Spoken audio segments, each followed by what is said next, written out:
Assalamualaikum warahmatullahi wabarakatuh. Perkenalkan, nama saya Mardian Dasla Putra, NPM B1A 019337. Baiklah, di sini saya akan menjelaskan tentang pengertian dan macam-macam bentuk negara.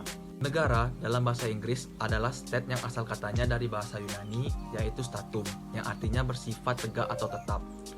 Secara harafiah, negara adalah suatu organisasi yang terdapat anggota di dalamnya yang menetap dan memiliki tujuan bersama untuk mencapai kesejahteraan. Negara juga memiliki unsur-unsurnya tersendiri karena tanpa adanya unsur itu, maka wilayah tersebut tidak bisa disebut sebagai negara. Untuk dapat dikatakan sebagai negara, maka wilayah itu harus memiliki semua unsur ini agar dapat diakui. Unsur yang pertama dan unsur yang kedua, baiklah, tadi kita sudah membahas tentang pengertian negara. Sekarang saya akan menjelaskan dan memaparkan lagi macam-macam bentuk negara.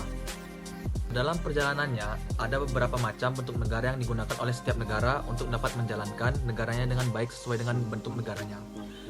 Berikut beberapa macam bentuk negara yang ada saat ini. Yang pertama, negara kesatuan. Negara yang menganut bentuk negara kesatuan salah satunya adalah negara kita tercinta, yaitu Indonesia. Maka dari itu, Indonesia juga sering disebut dengan Negara Kesatuan Republik Indonesia atau NKRI. Negara kesatuan adalah negara yang pemerintahan tertingginya dilakukan oleh pemerintah pusat yang memberlakukan aturan berdasarkan undang-undang yang berlaku. Pemerintah pusat juga diberi hak untuk dapat melimpahkan kekuasaannya kepada daerah-daerah yang tingkatannya lebih kecil di dalamnya seperti provinsi atau kabupaten. Ciri-ciri negara kesatuan, yang pertama, pada negara kesatuan peraturan dasarnya didasarkan pada satu undang-undang negara. Selain itu, negara kesatuan juga memiliki hanya satu kepala negara, Dewan Perwakilan Rakyat dan juga Dewan Negara. Pada negara kesatuan, maka semuanya terpusat dan berdasarkan dari satu undang-undang tersebut. Pemerintahannya pun terorganisir pada pusat.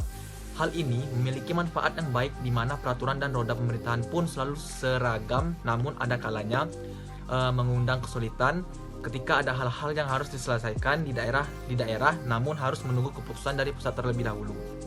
Yang kedua, semua hal yang berkaitan dengan kedaulatan negara, baik itu kedaulatan untuk urusan dalam negeri maupun urusan luar negeri, semuanya diserahkan kepada pusat untuk disetujui dan ditandatangani.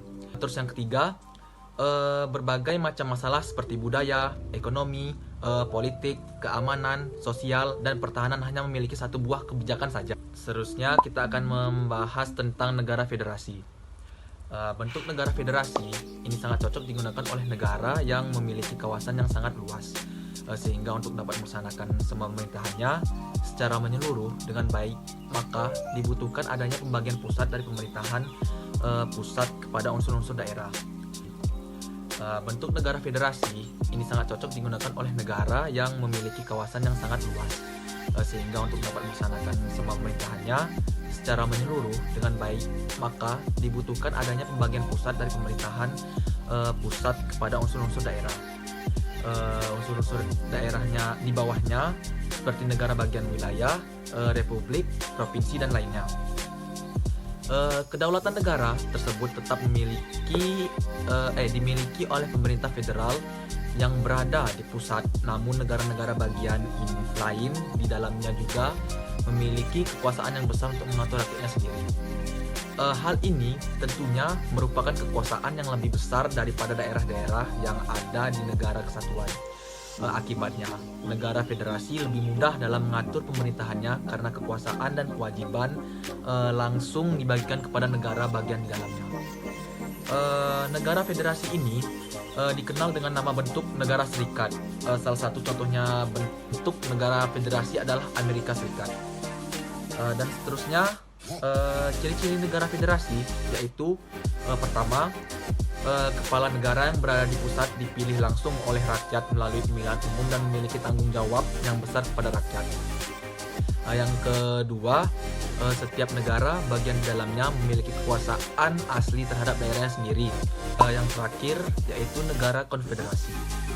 Bentuk negara ini adalah bentuk negara yang dibuat tidak permanen karena adanya perjanjian antara negara yang berkonfederasi untuk tujuan bersama, yaitu mempertahankan kedaulatan. Urusan di dalam negara masing-masing tetap menjadi urusan masing-masing pihak. Namun, untuk urusan bersama dilakukan karena adanya perjanjian. Masalah yang ada dalam negeri yang bergabung dalam sebuah konfederasi tidak boleh dicampur dengan kepentingan bersama dalam negara-negara yang melakukan konfederasi.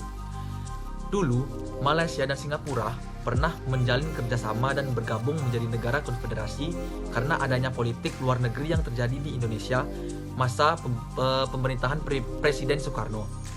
Meski sifatnya sementara, namun dengan adanya kerjasama, maka masalah yang dialami oleh negara-negara yang berkonfederasi itu bisa dicari solusinya dan cepat terselesaikan.